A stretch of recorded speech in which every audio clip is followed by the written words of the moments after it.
Hi everyone! Today we're going to talk about navigating the main menu in Canva.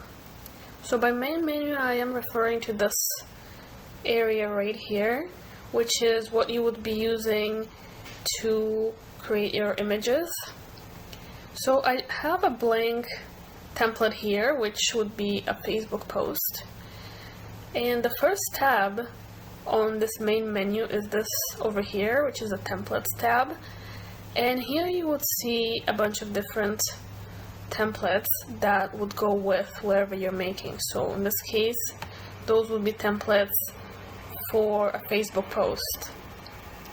So you can go through here and just select whichever one you like and start working for it. So let's just say I click on this one and I can go from there. So this is just the templates that you can choose from, and whatever it is that you're making, the templates would obviously be different here.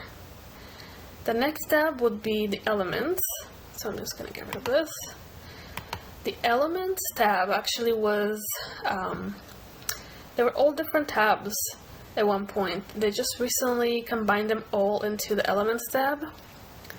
So what I mean by that is, if you type travel, let's say, it would give you all of the different options in one place. So you would have to go to either photo, and you would see only the photos here, graphics, and then you see only the graphics, video, or audio.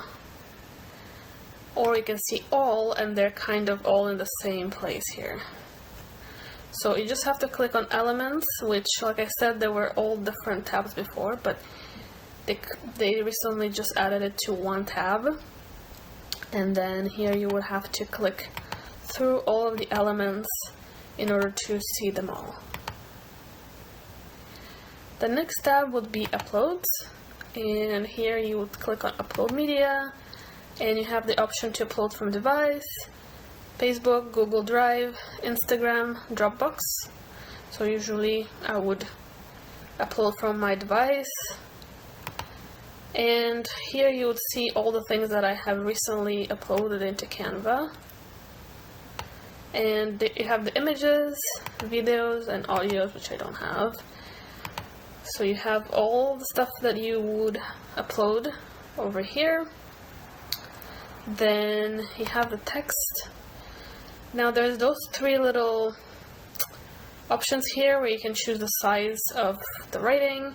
Again, you can change it later. Like, those are just kind of like prompts for at the moment. And then when you scroll down, you can see all of these kind of like fancier looking writings, and you can just choose any one of them. Now be careful, because a lot of them are pro, meaning you can only use them if you have the paid account. So anything that has to do with text would be under the text section. Background, you can choose any background you want for your image. There are tons of different options. You can choose any color here from the top. You can click on the palette here and you can make your own color.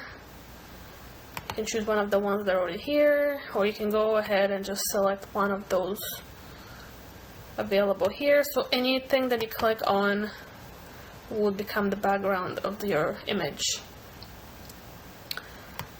So yeah, you can go ahead and look through them and see which one you like the most, or you can choose one of the colors here. Logos is a new tab. I haven't uploaded my logo yet, but this is the place you can do that. Then under this area here where it says more would be pretty much anything else that's not here in those tabs. So we have more options from Canva over here at the top, different apps and integrations as well as a few more options here at the bottom. So this one pretty much holds everything that's left in Canva. So I hope this was helpful, and I'll see you guys next time.